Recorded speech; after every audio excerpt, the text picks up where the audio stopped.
Hi viewers, welcome to Sri பாக்யாஸ் cooking channel. இப்போது பிரண்டை பொடி எவ்வளோ ஈஸியாக சீக்கிரமாக செய்யலான்றதை பார்க்கலாம். பிரண்டை பொடி செய்வதற்கு தேவையான பொருட்கள்: துவரம்பருப்பு, மிளகு, வெள்ளை எள்ளு, உளுந்து, கல்லுப்பு, கடலைப்பருப்பு, புளி 50 கிராம், பெருங்காயம், உரித்த பூண்டு, வரமிளகாய், பிரண்டை 400 கிராம். இப்போ பிரண்டை பொடி செய்யறதுக்கு செய்முறையை பார்க்கலாம்.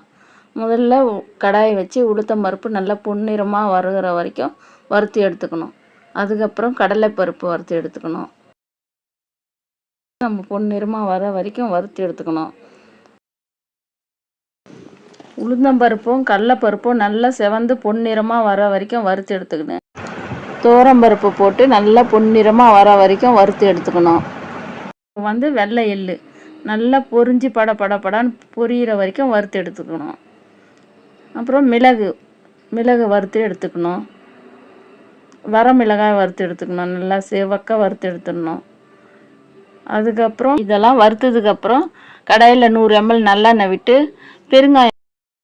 கட்டி பெருங்காயம் போட்டு நல்லா பொரிஞ்சு வர வரைக்கும் திருப்பி விட்டு பொரிஞ்சு எடுக்கணும். பெருங்காயம் வறுத்து எடுத்துட்டு அதுலேயே பூண்டை போட்டு நல்லா செவக்க வறுத்து எடுத்துட்டு பிரண்டையும் போட்டு நல்லா பொன்னிறமாக ஆகிற வரைக்கும் வறுத்து நல்லா கிறிஸ்பியாக ஆகணும். எண்ணெயிலே கிறிஸ்பியாக ஆகணும். அது வரைக்கும் வறுத்து எடுக்கணும். இப்போ நீங்கள் பார்த்துட்ருக்கீங்க இல்லையா, இந்த மாதிரி பொரிஞ்சு வரணும்.